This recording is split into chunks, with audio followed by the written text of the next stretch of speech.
நெருங்குதடா இருள் நெருங்குதடா நெருங்குவது காவி இருளடா 2000 ஆண்டாய் நாம் சுமந்த இருளடா அந்த இருள் கிடிக்கும் தருணம் இது வாழை ஏந்தடா கொடுவாழை ஏந்தடா மறைக்க ஏதும் இல்லை.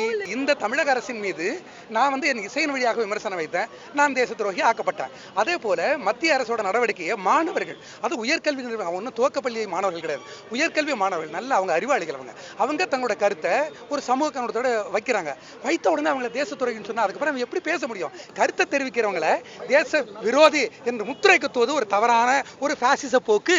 அது மத்திய அரசு செய்தாலும் அல்லது என் மீது தமிழக அரசு செய்தாலும் தவறுன்னு சொல்றேன். எழுந்து நில்லடா நெருங்குதடா இருள் நெருங்குதடா நெருங்குவது காவி இருளடா